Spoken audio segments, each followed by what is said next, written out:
Hello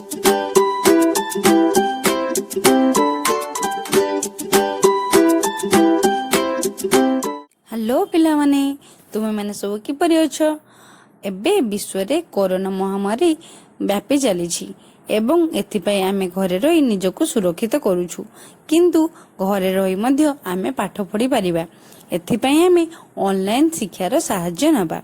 आज आमे दशम श्रेणी जीव विज्ञान बहिर मनीषर पाकतंत्र विषय जानिबा। माने तुमे जानिछ आम शरीर एक कलकारखाना सदृश।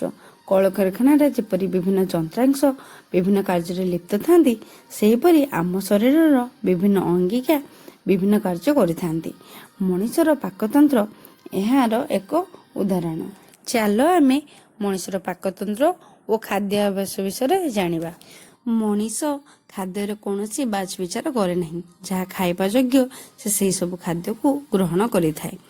आमे आमर निजर खाद्य निजे प्रस्तुत करि परिबु नहीं। आमे आमर खाद्य निमंते सबुज उद्भिद तथा अन्य प्राणी मानक उपरे निर्भर करू। आमे जो खाद्य ग्रहण करू ताहा एक जटिल खाद्य होइथाए, ताहा आम शरीर रे सरलीकृत होइथाए। खाद्य पाकतंत्र द्वारा सरलीकृत होई शोषण उपयोगी खाद्य रे परिणत हुए और शेष रे रक्त रे मिसी थाए।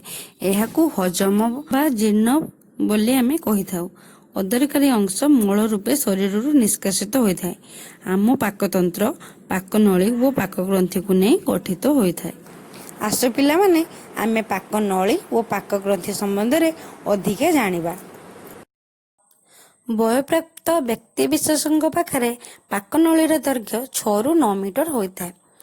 आमे जदि पाकनली को अनुध्यान करिबा ताहले गठन एवं कार्य दृष्टि एहाकू विभिन्न अंश रे भाग करा जायछि, यथा पाटी, मुख कोहर, ग्रसनी, निगल बा ग्रासनली, पाकस्थली, क्षुद्रांत्र, बृहदांत्र, मलाशय एवं मलद्वार। पाकनली रे थिबा चक्राकृति पेशी एवं अनुदैर्घ्य पेशींकर संकोचन और शीतलन फल खाद्य ग्रसनी मलद्वार पर्यंत जाए।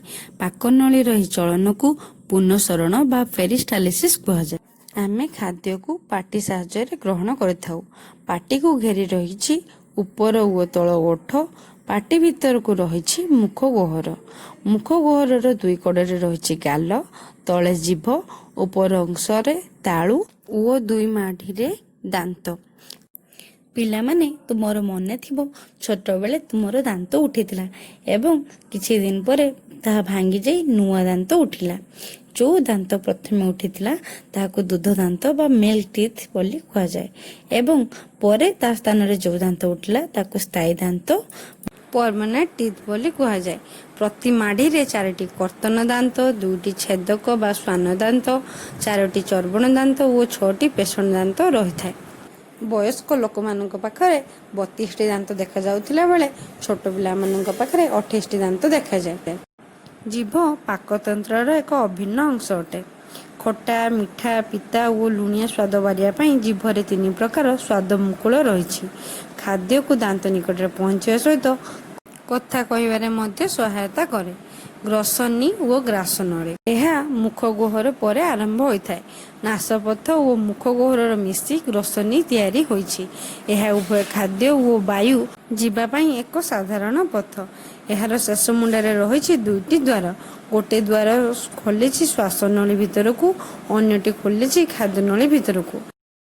खाद्य नलीर द्वार को गलेट और श्वासनलीर द्वार को ग्लटिस कहुए।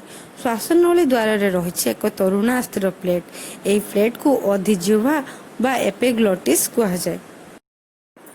खाद्य गिलिबा समय एपिग्लोटिस बा अधिजुआ श्वासनलीर द्वार को बंद रखे। फल खाद्य केवल खाद्य नली भितर को प्रवेश करे। बेले बेले खाद्य खाउथिला समय आमे कथा हेले आमको काश हुए। यार कारण एपिग्लोटिस बा अधिजुआ श्वासनली को ठीक भाव में बंद करि पारे नाही एवं श्वासनली मध्य को खाद्य प्रवेश करे। सेथिपाई आमको काश हुए। तेणु पिला माने खाद्य खाइला बेले अन्यमनस्क हेबो नाही। ग्रासनलीर दैर्घ्य साधारणतः 22 ରୁ 25 सेंटीमीटर होता है। ग्रासनली बेक मध्य दे तल आड़ को गति करिछि एवं यह पाकस्थली को खोलिछि। ପୁରସରଣ ପ୍ରକ୍ରିୟା ଦ୍ୱାରା ଖାଦ୍ୟ ନଳୀରୁ ଖାଦ୍ୟଟି ପାକସ୍ଥଳୀକୁ ଯାଏ। ଆମ ପାକସ୍ଥଳୀ ଆମ ଶରୀରର ବାମ ପାର୍ଶ୍ୱରେ ରହିଛି। ଏହାର ଉପର ଭାଗ ଚଉଡ଼ା ଓ ତଳ ଅଂଶଟି କମ୍ ଓସାରିଆ।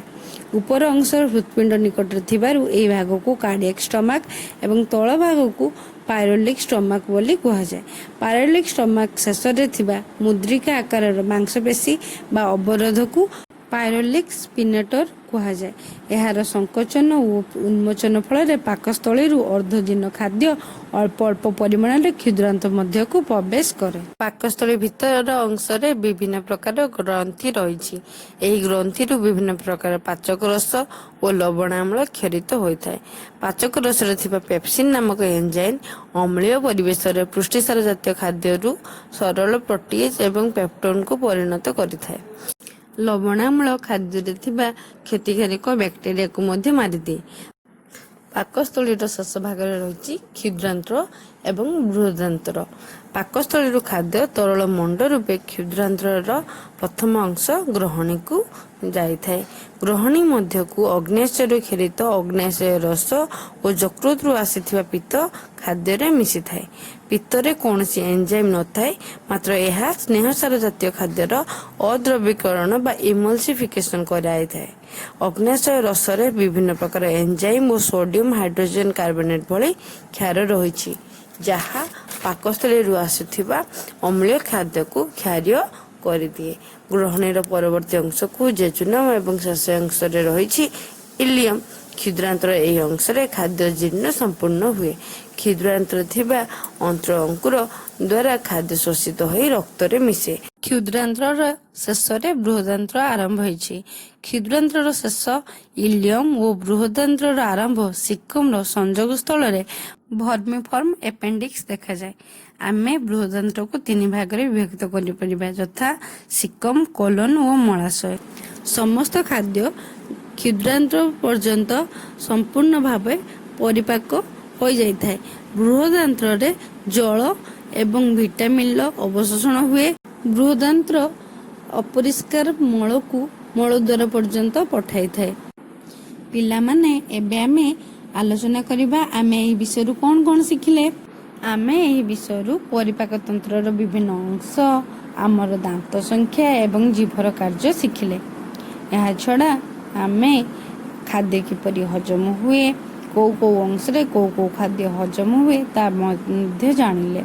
ଏହିସବୁ ବିଷୟକୁ ଏବେ ଆମେ ଭଲ ଭାବରେ ପଢ଼ିବା ଏବଂ କିଛି ପ୍ରଶ୍ନ ଥିଲେ ତାର ସମାଧାନ କରିବା ପାଇଁ ଚେଷ୍ଟା କରିବା।